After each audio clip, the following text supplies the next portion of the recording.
মানুষের সঙ্গে কথা বলা কমিয়ে দিন।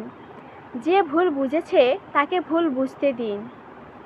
যারা আপনাকে গুরুত্ব দেয় না, আপনি তাদের থেকে গুরুত্ব কমিয়ে দিন। তাহলে দেখবেন জীবন থেকে অর্ধেক অশান্তি নিজে থেকেই চলে গেছে। কখনো কারো কাছ থেকে আশা বা প্রত্যাশা রাখবেন না, কারণ সেখানে কষ্ট ছাড়া আর কিছুই পাবেন না। যখনই আপনি কারো কাছ থেকে কোনো প্রত্যাশা রাখবেন না, তখনই দেখবেন আপনার জীবন থেকে অশান্তি অটোমেটিক চলে গেছে, নিজের জীবনে সুখ ফিরে এসেছে। পুরুষ মানুষ হাজার টেনশন নিয়ে বেঁচে থাকে। পুরুষের মাথায় যে পরিমাণ টেনশন থাকে, তা যদি 10 জন নারীকে ভাগ করে দেওয়া হয়, তাহলে সেই 10 জন নারী পাগল হয়ে যাবে। তাই পুরুষকে বুঝতে শিখুন, ভালোবাসুন, তাদেরকে যত্নে রাখুন, কারণ পুরুষ সবসময় টেনশনে থাকে।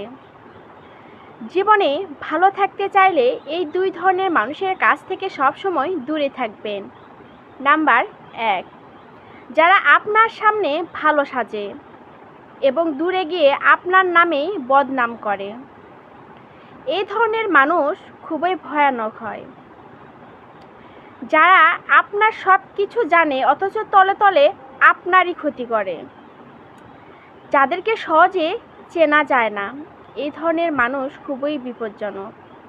দ্বিতীয়ত, যারা প্রয়োজনে আপনার সাথে মিষ্টি ব্যবহার করবে এবং যখনই প্রয়োজন শেষ হয়ে যাবে তখনও মুহূর্তের মধ্যে সম্পর্ক বদলে ফেলবে। আপনার পাশ দিয়ে যাবে অথচ আপনাকে চিনবে না। এই ধরনের মানুষ সবসময় স্বার্থপর হয়ে থাকে।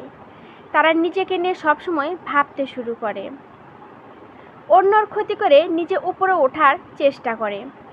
সো জীবনে ভালো থাকতে চাইলে এই 2 ধরনের মানুষের কাছ থেকে দূরে থাকবেন। মেয়েরা জন্মগত কখনোই বেয়াদব হয় না। শ্বশুর বাড়িতে সেই নোংরা রাজনীতি এবং অমানসিক আচরণে একটা শান্ত মেয়েকে প্রতিবাদী হতে বাধ্য করে। যে মেয়েটা 18 বছর বাবার বাড়িতে কাটার পর এলাকার মানুষ খারাপ বলতে পারে না, অথচ বিয়ের 1 মাস হওয়ার পরে বেয়াদব, অসভ্য বলে দাবি করে ওই নির্লজ্জ শ্বশুরবাড়ির লোকজন। স্বামীদেরকে বলছি, একতরফা মা বোনের কথা শুনে নারীর বা স্ত্রীর জীবনটাকে কখনো জাহান্নাম বানাবেন না।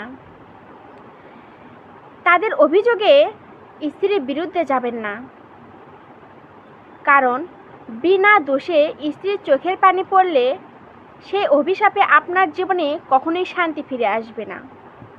এই কথাগুলো সবসময় মনে রাখবেন। সো ধন্যবাদ। আজকের ভিডিও এই পর্যন্তই। আমি আবারও আসবো আপনাদের মাঝে নেক্সট ভিডিও নিয়ে। ধন্যবাদ।